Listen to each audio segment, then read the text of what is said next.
Nation in July of last year and explained then that it had already become crystal clear that you are either unable or unwilling to do your job. But as has been said here today now, based upon the facts and the evidence, we've concluded you're doing this intentionally.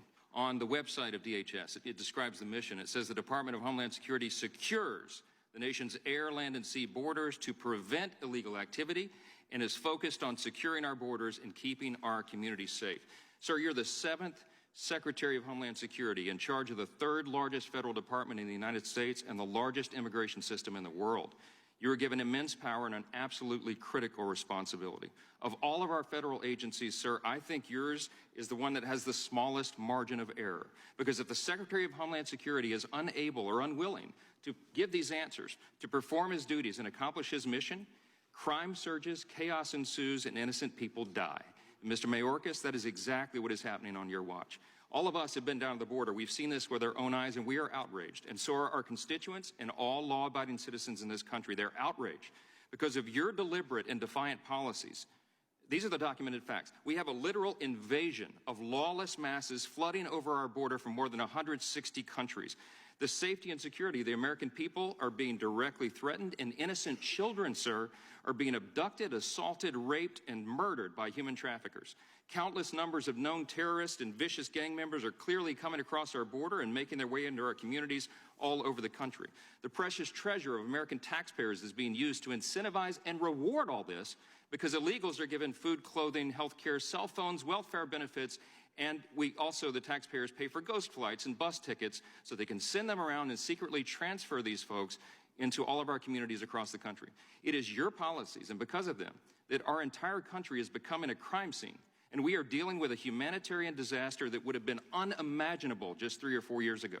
Because of your policies, the drug cartels are making billions of dollars and building their empires, and they are drowning our streets in fentanyl and other deadly substances, and that has made drug overdoses, as you know now, the #1 cause of death for Americans ages 18 to 45.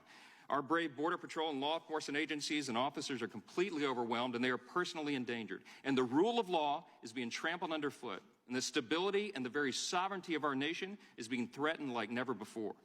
I have a long list of questions I was anxious to ask you today, but I've been watching you. You know, you've been on Capitol Hill for 3 days now. You've been in 3 committees.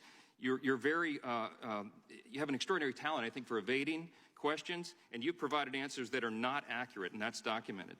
You're insulting the intelligence of the American people, and you're subjecting them to extraordinary danger. This is not a game.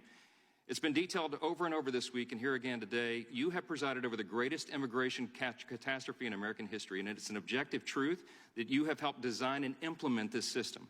You took your oath of office in February last year, and by the end of the first year, ICE recorded the highest number of border crossings and the lowest number of deportations in history. Fact. You have stated publicly in direct defiance of our laws that, quote, being here illegally by itself is not enough to be removed, unquote. If DHS does not deport illegals, that is, apprehend and quickly remove people who cross into our country illegally, then we have no border security at all.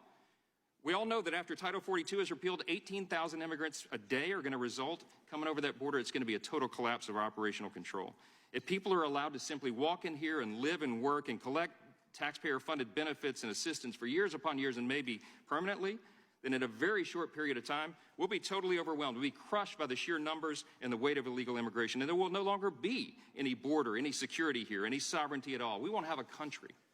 I called for your resignation in July of last year and explained then that it had already become crystal clear that you are either unable or unwilling to do your job. But as has been said here today now, based upon the facts and the evidence, we've concluded you're doing this intentionally. It is despicable. I believe these are impeachable offenses, and Mr. Secretary, my advice to you is to begin your search for a different career field very soon, because there will be an election and the American people will let their voices be heard on this, and we will be taking the majority. I ask unanimous consent to enter into the record a letter from 133 members of Congress to the Secretary expressing our concern that his actions in opening our border and inaction in enforcing our laws are endangering American lives.